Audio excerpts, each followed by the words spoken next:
Greetings, I'm Dike Rostant. Welcome back to the TTT News. We are very lucky to be joined by lecturer, policy analyst, music manager and youth worker Dr. Keron Niles for the purpose of going in depth on the creative industry's role in TNT's economy, as well as policies that can be mutually beneficial towards ethically exploiting our resources.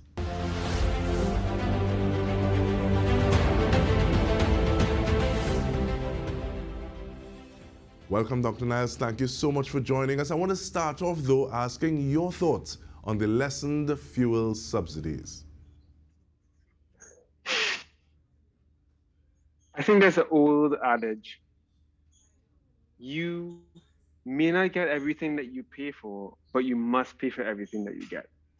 This might be hard to hear, it might be a hard pill to swallow, but I think we need to think of the people in our lives and the future that we want for the people in our lives. I think this reminds me of a friend that I had who was well paid, very well paid, doing well, but still living beyond their means. Everybody think that they're doing well.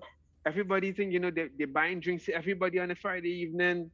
But when you check, somebody else really paying for the drinks because they can't afford it. At the end of the day, we have known for a while that the price that we are paying for fundamental goods and services in the economy, and this is not just about fuel. We've known for a while, and we still know that the price that we pay for fuel, the price that we pay for water, the price that we pay for electricity is not what it really costs. It is artificially driven down by subsidies. That's not sustainable. And I think that subsidies as it relates to fuel, I think it's just maybe a preview of things to come. Because what's happening now as it relates to water, what's happening now as it relates to electricity, we can't keep doing it forever. And so if persons find this upsetting, here's what you need to ask yourself. If you are not willing to pay for the services that you are using, who should be paying for them? Because right now, and I've said this before publicly, so I'll say it again, right now, we have overextended ourselves so much that our children and grandchildren will pay for the water that we use today in our taps. We cannot cover our own bills. And that should be alarming for anyone, regardless of political persuasion, regardless of what part of the country you come from. We need to actually begin the process of really beginning to pay for what we use. Because I, for one, don't think that it's fair for my child to pay for the water and electricity that I'm using today. So those are changes that I believe are necessary, and I actually believe that they're just to future generations. It's fair to future generations. We may not like it now. No one likes to pay more right now, particularly after a pandemic. It is inconvenient to say the least. It is even painful, but it is also necessary. And so I think the thing to take away from this for me is one, we as a society need to begin to transition away from living off of subsidies. Living a subsidized life is what I was going to say. We need to transition away from that to beginning to pay for the things that we use. And when we do that, I think we have a real incentive to conserve, to use what we need and not just what's available. So we'd use the amount of electricity that we need in our house and not just how many light bulbs you can fit in a room. So I think it's about a lifestyle change. And that's the kind of transition that we need to make. And to be honest, in terms of our leaders need to send us the right signals and put the correct policies in place to help us transition. And I really like the fact that you speak of one, transition, two, lifestyle change, and three, being just to those that come after us. And this reminds me of a previous guest who was talking about the fact that soil is the new oil. And now in a previous post that you had responsibility outlining incremental steps diversifying the economy away from oil and gas. Now, what are some of the most basic of those steps? Okay, I'm glad you said that because let's talk about it in terms that I think everyone can understand, right? So we all know and love the bamboo.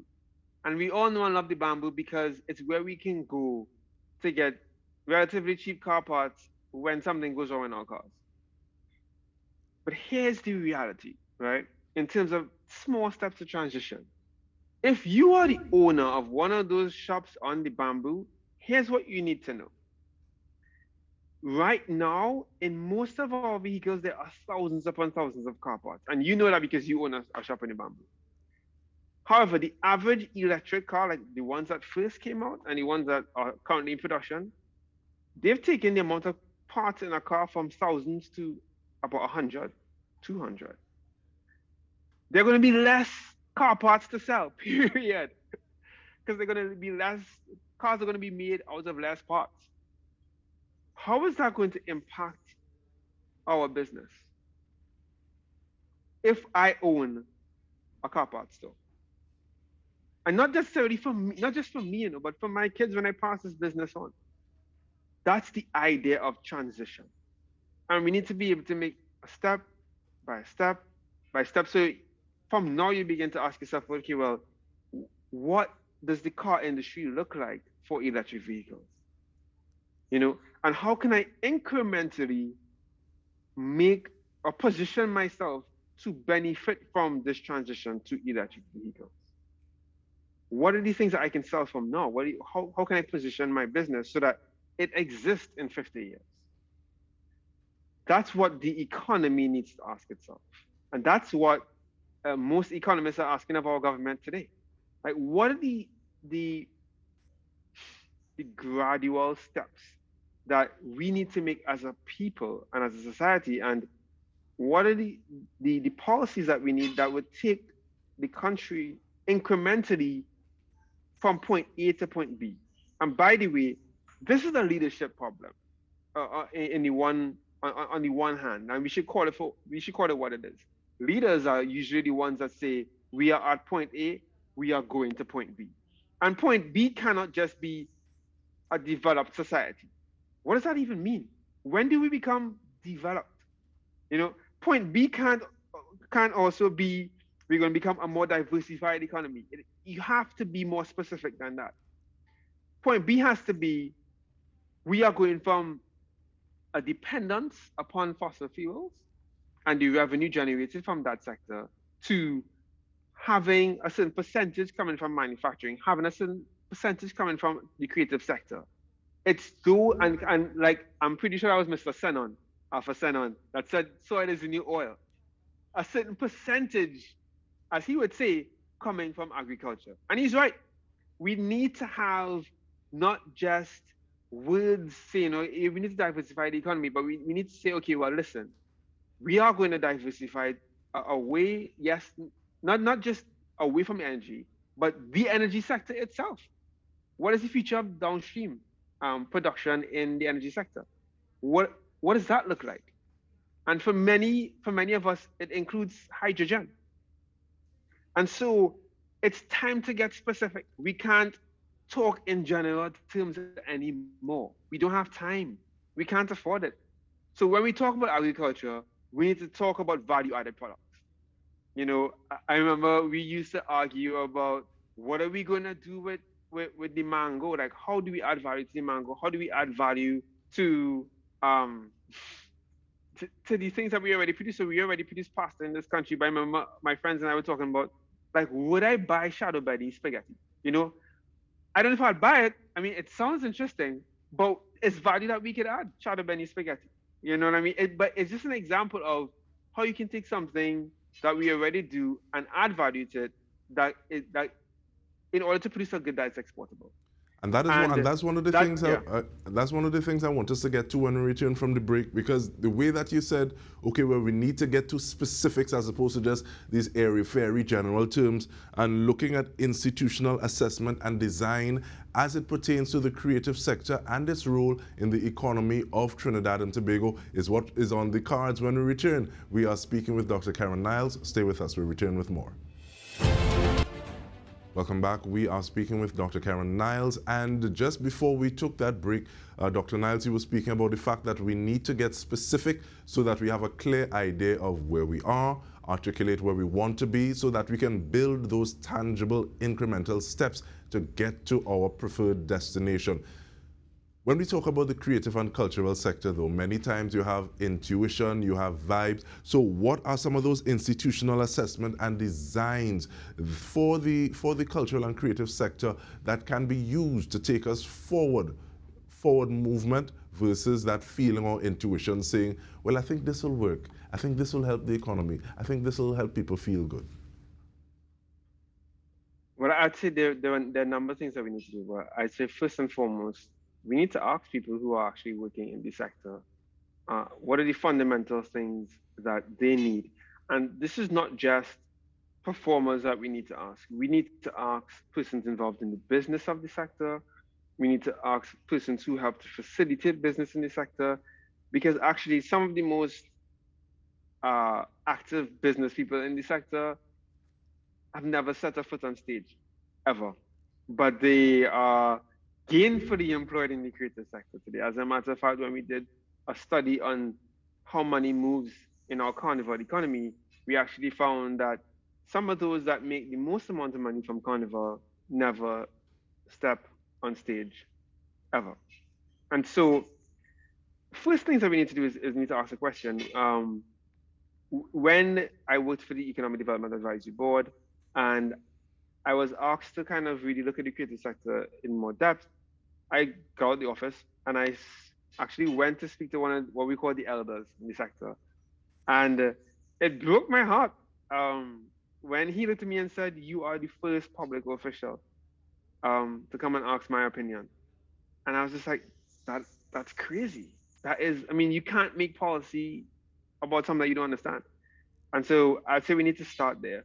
Um, Institutionally, though, I would also say that we need to look at how we are seeking to facilitate more trade and more business from this sector. So, ease of doing business in Trinidad is pretty horrific right now. Um, and it needs to be improved across the board, but we need to look at specific activities on the ground. So let's look at, for example, one of the things that I've been saying is this sector needs industrial policy parity. And by that, I mean there has to be some sort of equality with other sectors. What am I saying? What I'm saying is, if you're in Trinidad and you're making a styrofoam cup, all the inputs required for you to make that styrofoam cup when you're clearing the pellets from the port, all of those inputs duty free. You don't have to pay anything because the government is viewing that styrofoam cup as something that will be sold, not just in Trinidad, but elsewhere in foreign exchange. If I'm making a song and I'm importing equipment, microphones, condensers, I'm importing amps, I have to pay every last cent of duty imaginable. There has to be some sort of equality. You can't say you want me to produce more and yet not try to facilitate the production of more content. Even worse, you can't say that the quality of the content is not good if you're not willing to make it more accessible, or make the technology rather more accessible to the people producing the content. So many times you would ask people to ask, why isn't there more local content on the but this is, I don't think people can use that excuse anymore because the quality of content is vastly increased. But still, people would say, well, I find in terms of the quality of the local content is always not always up to par. And that might sometimes be because the equipment available in our country may not necessarily be um, accessible for everybody.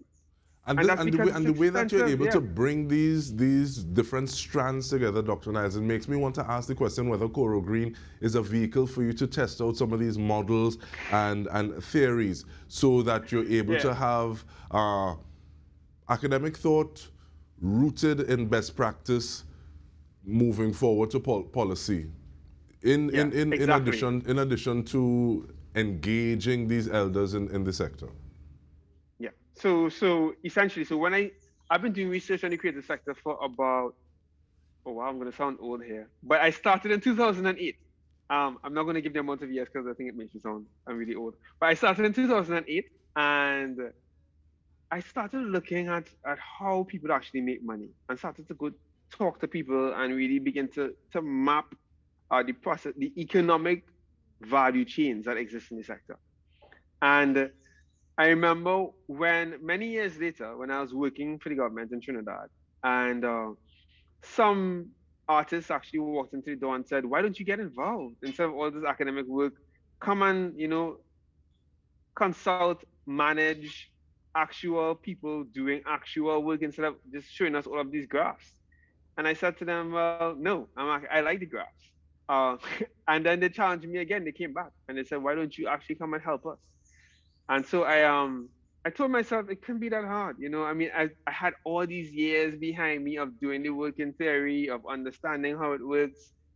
Um, yeah, the gap between theory and practice is pretty huge. So that's actually why I formed Coral Green. So that we can bridge academia and theories of practice to actual practice, because there is a gulf between a lot of people who say that they understand the creative sector, and when you're actually taking an order for a performance across the phone, actually delivering the performance at a certain level of quality, at a certain standard, and really understanding what it is these creatives are doing and how they make money. And in terms of And I what think it is the that is, yeah, creatives are that's doing, I important. realize that this feels like the first installment, fingers crossed. I'm like Oliver Twist, may I have some more? But have you seen any policy changes in the creative or cultural industry during the pandemic in how creatives use their influence? Because I see further than endorse a locally made alcohol, one artist, they've come out with their own line of natural juices. I don't know if that's for Chaser, but it seems as though people are doing things a little differently. This is to me anecdotally. Do you see that in the last minute that we have? Sure. So one, I don't know if it's necessarily policy changes. There are some there are some policies that predate the pandemic that were made in order to aid the creative sector. However, many of those were simply policies that were already in existence for other sectors that were simply extended to the creative sector. And there's some shortcomings of that approach, because we actually need policies that are geared towards the growth of the creative sector itself. To use an example that the people in the studio in TTT would really grasp and really understand and really be able to identify with, we need policy that the broadcasting sector can actually use themselves. Policies that would enable a broadcaster to bring in equipment, new equipment, and access plugins and technologies that would make them globally competitive.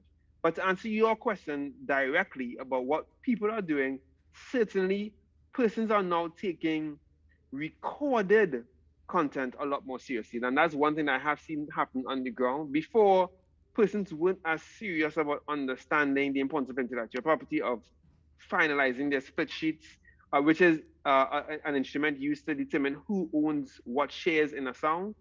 People are a lot more picky about that right now, and also very, very picky about, if you videotape them, what you're going to use it for after, because those are revenue streams that have existed for years in the In terms creative of like sector, but residuals and not stuff. But speaking of exactly. So residuals, our there you residual go. time is finished. So Dr. Niles, I want Oh, to there thank you you go. very much, policy analyst Dr. Keron Niles, lecturer, youth worker, and so much more.